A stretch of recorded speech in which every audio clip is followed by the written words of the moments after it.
네, 증시 대담 시간입니다. 오늘은 미국의 빅컷, 연준의 빅컷 금리 인하 이후의 주식시장에 대해서 살펴보도록 하겠습니다.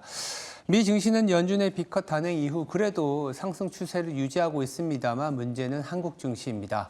그래프를 보면서 말씀을 좀 들어볼 텐데요. 이 그래프는 이 프리즘 투자자문에서 가져와 봤습니다. 이 빨간색은 전년 대비 연준의 금리 변화라고 보시면 될 것 같고요. 파란색이 코스피입니다. 보시면 아시겠지만 직관적으로는 오히려 빨간색이 올라갈 때, 즉 금리를 올릴 때 주식시장이 상당히 강하다라는 모습을 볼 수 있는데요. 그리고 이제 하이라이트된 부분을 보시면 금리 인하하는 시기에 한국 증시가 그렇게 좋진 않았었다라는 어떤 과거의 경험치도 있습니다. 국내 증시 그리고 연준의 빅컷 이후에 우리 시장의 탄력은 어떻게 될지, 더불어서 최근에 문제가 되고 있는 게 이제 한은의 스탠스입니다. 금리를 내리면서 내수를 부양해야 될 정도로 국내 경기가 그렇게 좋진 않지만 이게 자칫 부동산으로의 자금 유입이 될 가능성이 높기 때문에 쉽게 금리를 내리지도 못하고 있습니다. 연준과의 금리 차가 줄어들어서 정책적인 여력은 있지만 이 가능성보다는 오히려 내부적인 문제에 조금 더 집중하는 게 지금의 국면이다라고 보시면 될 것 같고요. 이러다 보니까 금리가 높음에도 불구하고 환율이 좀 채 안정을 찾지 못하고 있습니다. 원달러 환율의 모습까지 살펴봐야 될 시점이라고 보고 있습니다. 따라서 증시 대담에서는 연준의 스탠스, 더불어서 전망, 그리고 환율 시장, 한은의 스탠스까지 자세히 살펴보도록 하겠습니다. 증시 대담 지금 바로 시작하겠습니다.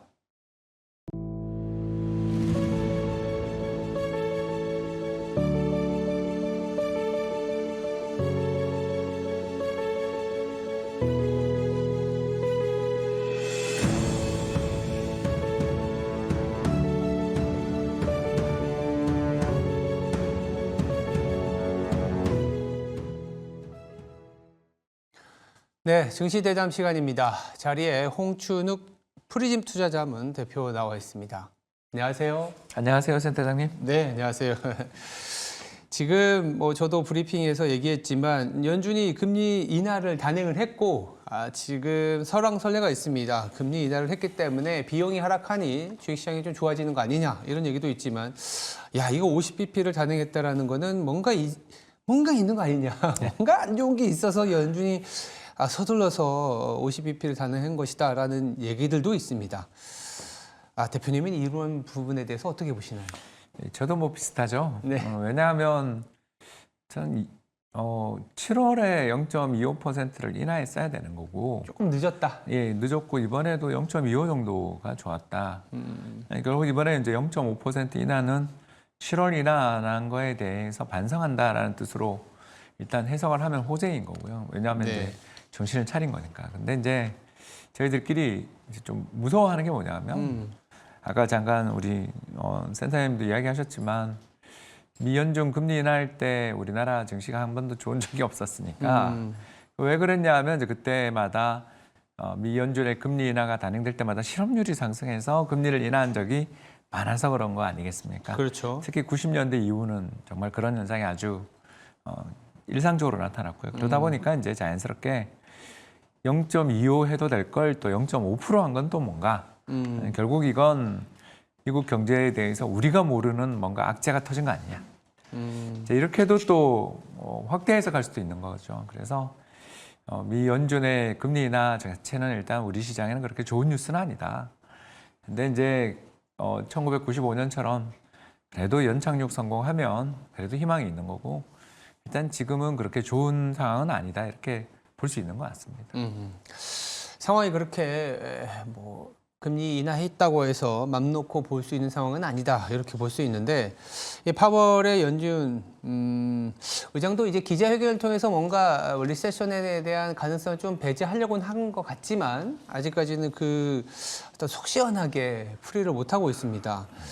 경기 그리고 고용에 대한 의구심을 아직도 풀어내지 못하고 있는데 그 배경이 좀 있을 것 같습니다. 예, 이제 참 경제 분석하면서 이제 저희들이 제일 힘든 게 이제 뭐냐 하면 찜찜하긴 한데 근거는 없을 때.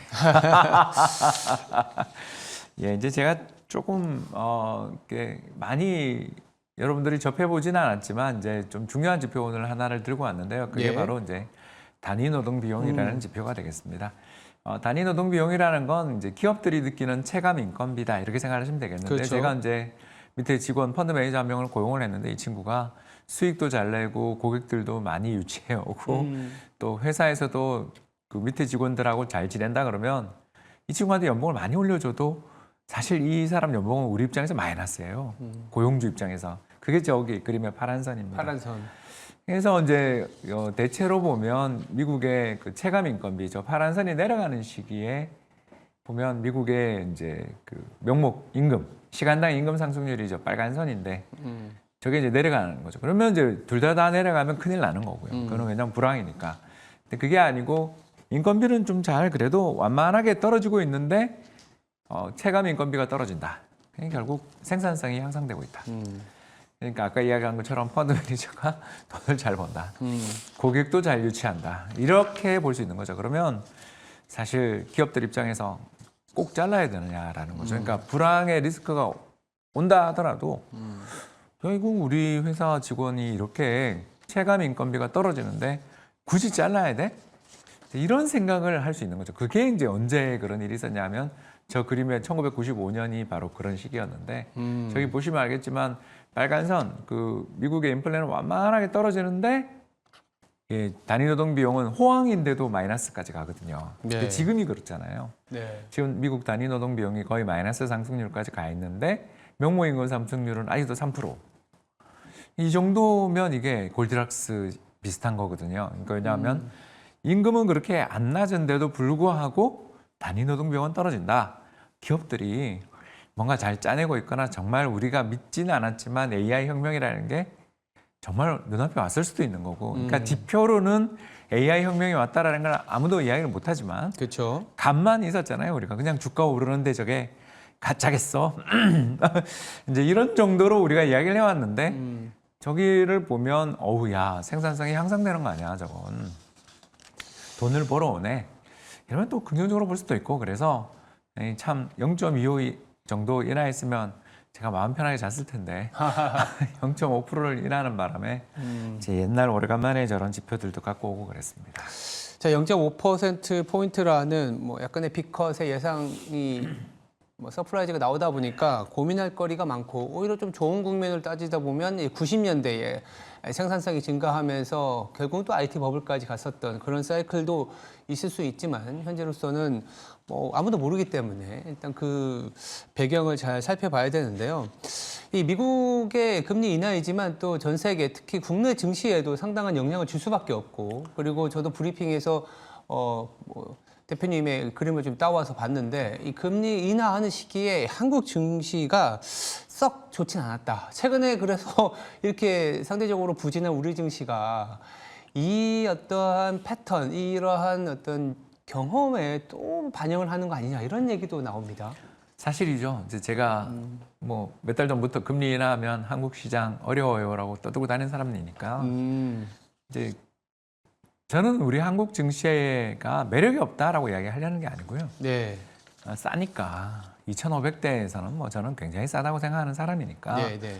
팔자라고 이야기를 드리는 게 아니라 이제 다만 좀 걱정이다. 걱정이다. 우리 경제가 이제 수출 비중도 너무 높고 외국인 지분율도 30%가 넘는 이른바 이제 소규모 개방 경제라는 건데 미 연준의 금리 인하가 혹시나 불황에 대한 대처였다라면 사실 그 불황이 완만하게 지나갔던 1995년에도 우리나라 주식시장은 박살났거든요. 물론 이제 그때는 IMF. IMF 전에 이제 대통령 비자금 사건으로 빠진 해였죠. 1995년은 참 그 정말 이 이야기를 들으시는 분들이 그런 일이 있었나요?라고 이야기하시는 분도 있을 텐데 이제 그때가 그 노태우 대통령 그리고 전 대통령 두 분 다 돌아가셨지만 그분들의 이제 비자금 문제를 폭로한 그 사건으로 인해서 줄줄이 이제 재벌 총수들이 검찰에 소환되던 시절입니다. 그래서 주식시장이 붕괴됐죠. 그래서 미 연준의 금리 인하로 미국은 연착륙하고 있는데 한국은 주식시장이 붕괴됐던 적이 있습니다. 그러다 보니까 이제 제가 아까 잠깐 말씀드린 게 95년처럼 연착륙하지 않겠어요? 라면서 미국은 그래도 굉장히 괜찮아요 라고 이야기하면서도 한국 시장 그러면 지금 살 때입니다 라는 말을 잘 못하는 게 미국 쪽에서 조금만한 걱정이 있어도 우리는 그때 악재를 더 좀 반영하는 경향이 있으니까. 그러니까 우리나라 주식시장의 장점이자 단점이 이거죠. 장점은 바닥 찍고 올라갈 때 우리만큼 모멘텀 있게 시원하게 올라가는 증시 우리 얼마 전 2,900 갈 때 얼마나 셌습니까? 그런 게 이제 좋은 점. 나쁜 점은 해외에서 발생한 악재는 전부 우리는 다 반영해야 되고 선반영한 것 같은데도 반영을 더하는 그런 시장의 구성을 갖고 있는 거죠. 왜냐하면 수출 비중 너무 높고 또 주주에 대한 보상이 이제 OECD 국가 주요 증시 중에 제일 하위권이니까 전형적으로 이제 양은 냄비 같은 시장인 거죠. 빨리 뜨거워지지만 빨리 잘 식는 이런 시장의 특성을 지니고 있다 보니 미 연준의 금리 인하가 저게 그렇게 뭐 선제적 금리 인하든 인슈어런스 컷이든 말은 다 좋은데 일단 금리 인하 자체가 경제가 좋았을 때 하지는 않으니까 이 찝찝함을 이제 시장의 참가자들이 걱정을 하면서 선조정 받지 않았나 저는 그렇게 생각합니다. 국내 증시가 탄탄한 자본력에서 주주 환원율이 높은 상황이라면 뭐 그나마 괜찮겠지만 그렇지 않은 체력에서 외부의 충격에 많이 노출이 되어 있는 그런 경제 구조 주식시장인데 어쨌든 연준이 금리를 내렸다라는 거는 경기가 뭔가 쿨링 다운되고 있기 때문에 이런 부분을 극복할 수 있는 나라, 특히 미국 같은 경우에는 뭐 90년대 중반과 같은 어떤 국면도 기대할 수 있겠지만 외부적으로는 뭐 매출이 늘어날 수 없는 상황이라면 국내 증시 그렇게 크게 좋게 바라볼 필요가 있겠냐라는 고민. 지금 한국 시장이 그대로 반영이 되는 것 같습니다. 이러다 보니까 이제 체질적인 측면, 즉 금리 인하로 인해서 우리가 기대할 수 있었던 건 사실은 달러화가 좀 둔화되고 약세를 보이면서 그나마 원달러 환율이 강세를 가준다면 조금 외국인이나 자본 시장에서의 자산 배분이 그 이머징을 비롯해 한국에도 좀 좋아지지 않겠냐 이런 부분들이었는데 생각보다 환율이 막 그렇게 강해지지는 않는 것 같아요. 대선의 불확실성이 우리를 괴롭히고 있다. 미국 대선. 예, 미 대선이 이제 11월 달이니까 이제 뭐 불과 얼마 안 정말 남았네요. 한 달 보름도 안 남은 것 같은데요. 이 정도로 눈앞에 다가와 있는 미 대선에서 트럼프가 된다. 사실 금융시장 입장에서는 불안하죠. 이 사람의 또 전 참 정말 처참한 이야기지만 국방부 장관이 미국의 CBS 60 Minutes 나와가지고 나 저 국방부 장관 재직 시절에 사실은 트럼프 대통령이 핵미사일 단추를 멕시코를 향한 적이 있었어요. 이렇게 폭로한 거 기억나실 겁니다. 그러니까 이걸 뭐 막아내긴 했습니다만 핵 버튼을 누르는 사람이 죄송합니다만 때때로 미치광이 짓을 한다라는 건 금융시장 참가자 입장에서 너무 무섭거든요.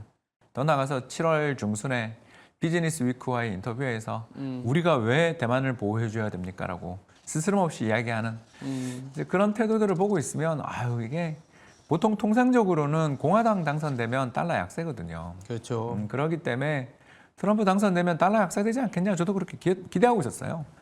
그랬는데 이제 이 사람의 정체랄까 선거 앞두고 책을 팔기 위해서 그랬겠지만 아무튼 내부 고발들이 나오는데 그 내부 고발의 내용이 너무나 무서우니까 이게 미국으로 마약을 수출하는 이제 마약 카르텔의 본거지라고 생각해서 미사일을 쏘겠다라는 그 마음이 알지만 어떻게 그 우방국의 나라에 미사일을 쏘겠다라는 이야기를 그것도 보통 가져오라 그랬다라는 건 일단 이거 굉장히 무서운 이야기잖아요. 그게 이제 우리 입장에서는 만에 하나 정말 이런 일이 있어서는 안 되지만 양안 관계가 심각한 갈등 속에서 정말 중국이 무력 행동을 보일 때 미국이 그걸 막아주겠다라는 단호한 태도가 있어도 이게 전쟁이 날까 겁나는데 미국이 저런 모호한 태도를 보이는 대통령이 된다라면 정말 우리 힘드니까. 그래서 보통 때는 저 그림에 나와 있습니다만 회색 음영 영역이 저게 다 민주당 때 보면 카터 이후에는 계속 그 민주당 대통령이 될 때마다 달러 강세예요. 그러네요. 바이든도 그랬고요.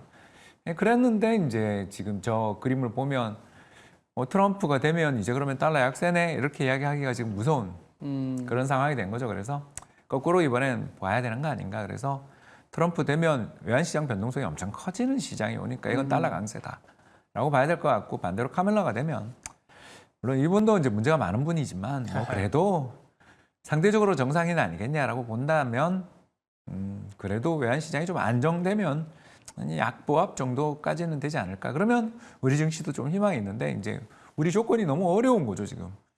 미국 연착륙 앤드 카멀라 해리스. 근데 카멀라 해리스가 될 것 같지 않단 말이에요.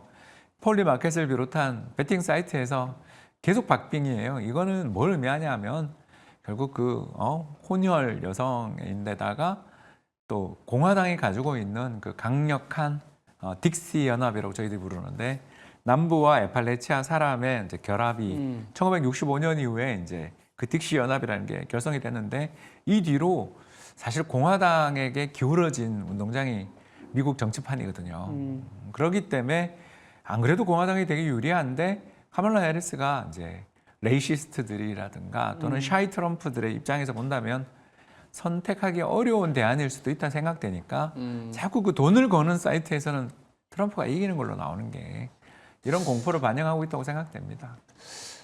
우리 증시를 둘러싼 이러한 불확실성, 연준을 넘기고 나서도 또 미국의 대선이라는 아주 큰 이벤트가 11월 초에 있기 때문에 환율 시장도 좀 제 안정을 찾지 못하고 있습니다. 이러다 보니까 저희들보다 더 고민을 하고 있는 게 아마 한국은행이지 않을까. 이창용 총재도 여러 기자회견을 통해서 속내를 좀 드러내고 있는데 금리 인하 연내에 가능할까요?